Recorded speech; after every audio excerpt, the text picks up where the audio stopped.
Hello, everyone. Welcome back to another discussion of the philosophy of food.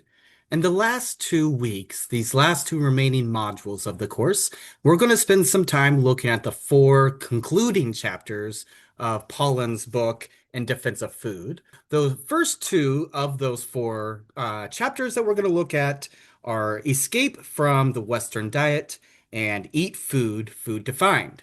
So that's what we're going to pay attention to in this lecture. So notice the last four chapters in Paulin's book really kind of gives us a positive approach of how to think about what our diet should look like. Beginning with Escape from the Western Diet, which serves as his diagnosis of various eating patterns that dominate industrialized societies. Paulin uses the phrase Western diet here to describe a constellation of different kinds of diets. These diets involve a kind of heavy reliance on processed foods, high intake of refined grains and added sugars, and an overall kind of emphasis on convenience and packaged products. A kind of a pattern of eating that is disconnected from recognizable ingredients or what we might refer to as traditional food cultures. And the general outcome of this diet is what he refers to as the Western diseases. This involves obesity, type 2 diabetes, cardiovascular diseases, certain cancers, and other kinds of chronic conditions that appear in societies like our own, where it's noticeably only after the industrial food system has really taken root where we start to see these conditions emerge. Now, Pollan emphasizes that there are societies, for instance, in the Mediterranean, Japanese, French, or various indigenous cultures, where we do find diets that historically do not lead to the kinds of experiences of chronic diseases, at least not at the very same rate as what we experience here in the US. And when those same populations shifts towards industrialized eating, things like fast food or processed foods, when they begin to incorporate that into their own diet for that particular culture, then health outcomes change dramatically, even within 1 or 2 generations. Likewise, the speed in which this changes in these sorts of societies, Pollan argues, cannot be explained by genetics. So it's the diet, specifically the industrialization of various foods, processed foods and fast foods and so forth, that creates these problems. And a crucial part of Pollan's argument involves, again, as we've seen previously, this notion of nutritionism. Nutritionism, of course, is the mindset that reduces foods to mere nutrients, things like carbs, fats, proteins, vitamins, and so forth. And this emphasis on the nutrients that are a part of food, according to Pollan, teaches us to view eating as a basic kind of chemistry problem. So when we approach eating from this perspective, food itself becomes secondary. What matters, supposedly, is the measurable amounts of nutrients a product contains.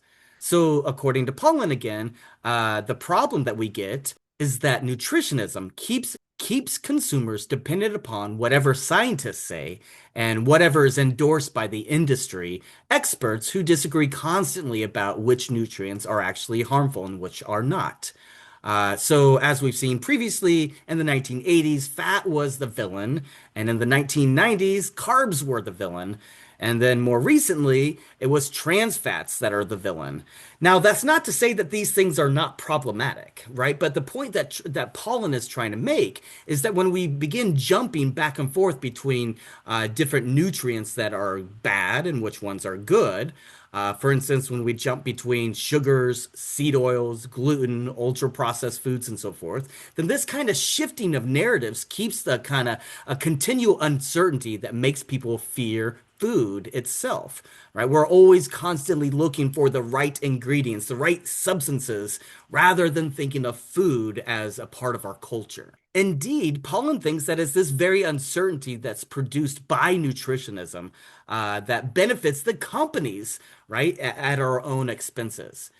So that would suggest then that if consumers are confused, then they're going to be more likely to trust whatever the products are advertised as being, for instance, low fat or high in protein or heart healthy or immune boosting. And Pollan thinks that's a problem. He points out that it's the real foods like fruits and vegetables, whole grains, beans, that actually rarely make health claims. And it's because they don't need to make any health claims.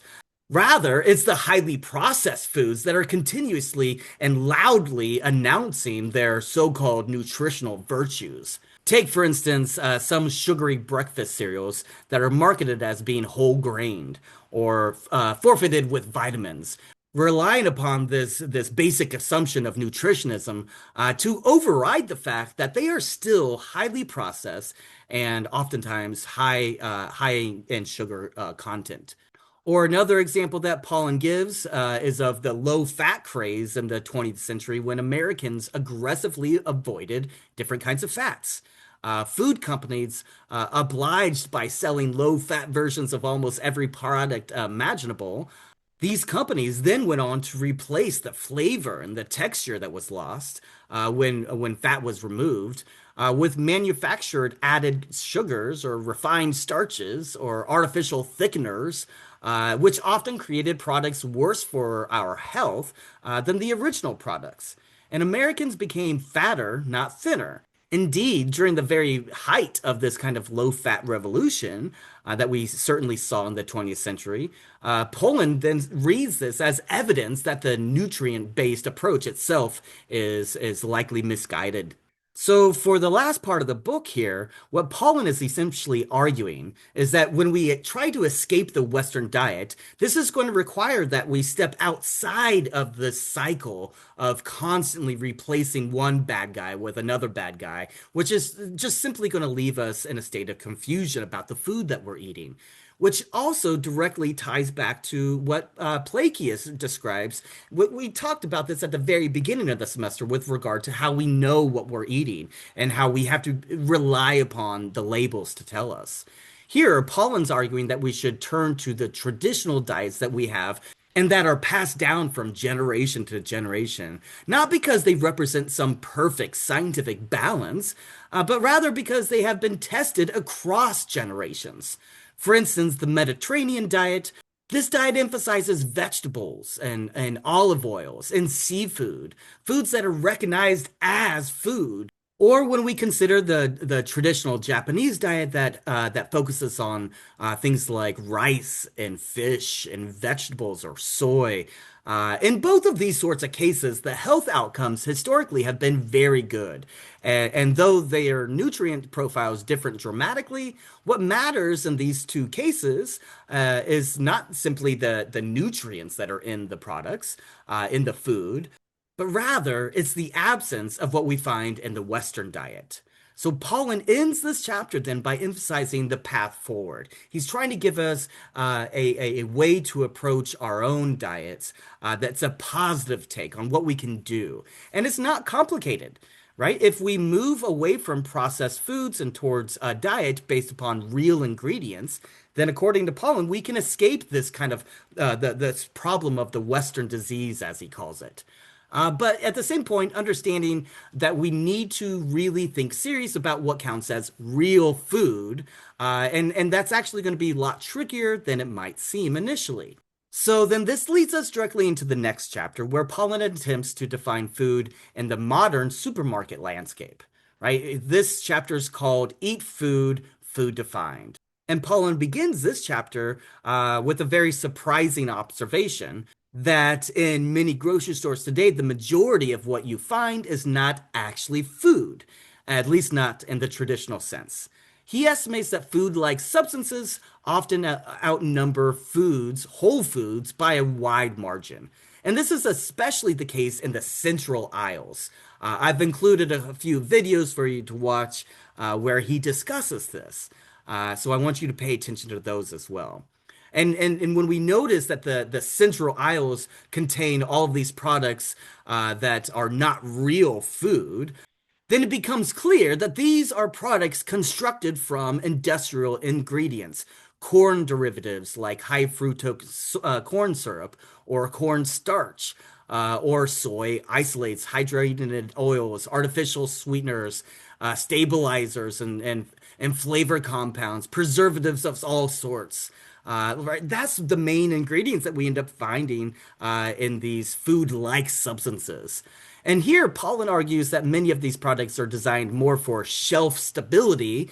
Not only do we need them to make the trip from wherever they came from to the store itself, but then they're going to sit there on the shelves in the stores for a very long time in order for the companies to find the profit that they are seeking.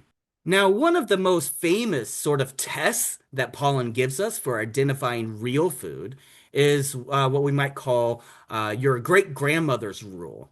That rule basically says don't eat anything your great grandmother would not recognize as food. And this is not meant to romanticize the past in some way.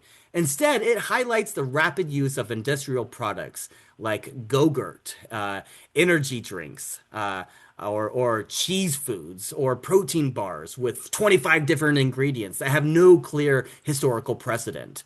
If something like this, some food like this, would have been puzzling to your great grandmother, then according to Pollen, it's probably a modern creation of food science rather than some traditional food. Now, I should say that, I'm guilty of doing this myself, right? I love to eat cereal bars because it's easy on the go. I drink, energy drinks, and my daughter. There was a point in time, maybe a few years ago, where she had a Go-Gurt in every lunch. So this is not supposed to be any kind of a make you feel bad about what you're eating. Rather, what Pollen is trying to do is trying to point us in a direction, a way forward, if we are to escape the Western diet.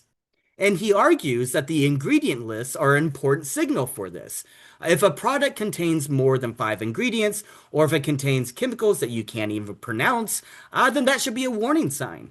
Another way to think about this is to consider whether the ingredients are culinary ingredients or not. Just think about what's in your own kitchen right now. You probably wouldn't reach for something like sodium nitrate in order to put into some pancakes that you're making. So the presence of these sorts of ingredients that are again the product of the food industry, they have been heavily manipulated and cause a lot of harms. And keep in mind that the theme of skepticism that's involved here should also be extended to foods that make health claims. Pollen's point is straightforward. Real food does not need to boast of how healthy it is. Bananas don't need to proclaim that they are high in potassium. Bags of beans don't need to advertise their fiber content. Blueberries don't have to brag about their antioxidants. So, in contrast, then, the processed foods that depend on these sorts of claims in order to compete in a crowded marketplace, these are the sorts of things that cause the kind of Western disease that we find in our society. So, if a box of cereal loudly announces that it's heart healthy, then it's often trying to distract you from its sugar content. A textbook example that we can look at here is margarine. For decades, margarine was marketed as a kind of healthier alternative to butter because it contained no cholesterol and had very little saturated fats. Indeed, that's how grocers promoted it. Doctors recommended it this way, and the food industry spent enormous sums advertising it as a science-backed improvement over good old-fashioned butter. Yet the hydrogenated oils used to create margarine introduced trans fats, which, as many of you know, is a substance far more harmful than the natural saturated fats that it was used to replace. So when scientific consensus later flipped, Americans eventually began to realize that they had been encouraged to adopt a food product that was ultimately damaging to their health. So then this is Pollen's broader point with regard to these two chapters. When food is engineered to match the health concerns of the moment, it often goes very poorly. Nutrition science changes, And it's these processed foods that are used to optimize one heir's scientific priorities over another's that may turn out to have been the hidden risks all along. Right? Whole foods, by contrast, have stood the test of time. And Paul encourages you and me to pay attention to whether food can rot. So keeping in mind that these food-like substances have been designed to have a very long shelf life, we can think about to what extent food can rot. Whole foods spoil because, in a very real sense, they are biologically alive. They contain microbes, enzymes, and natural compounds that eventually break down over time. Processed foods don't. Processed foods resist spoiling by design, precisely because they have been stripped of those living components and replaced with preservatives. So, what Pollen is trying to do at this point is to turn this fact about real foods versus processed foods into a kind of rule of thumb, right? That rule of thumb tells us the more resistant a food is to decay, the less real the food probably is. So, with these principles in mind, Pollen gives us his core advice. This famous slogan is eat food, not too much, mostly plants. And what he means by eating food is food that is recognizable as food, that's made from identifiable ingredients. That's the same food that your ancestors would consider food, or that your grandmother, your great grandmother would consider to be food, and that has not been so heavily engineered that they no longer behave like real food in the real world. So it's only once we can reliably identify food as food, Pollen argues, that we can move towards the fuller slogan of eating food, not too much, mostly plants.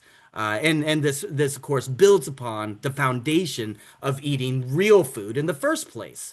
So when we take all of this together, these chapters are arguing that the confusion surrounding nutrition is not a scientific problem, but a cultural and industrial problem. It's not about the chemistry. It's about what we're doing with the food and to what extent does it even count as real food. Pollan wants us to return to a simpler understanding of what food is. Food that should look like food that should come from nature, and food that should connect us to a long-standing culinary tradition rather than to the constant shifting trends of nutritionism. And this is what he means by escaping the Western diet. It requires us to rethink not only what we eat, but how we understand what it means to eat, the cultural aspects of eating. And it's only then, according to Pullen, that we can really start to make progress.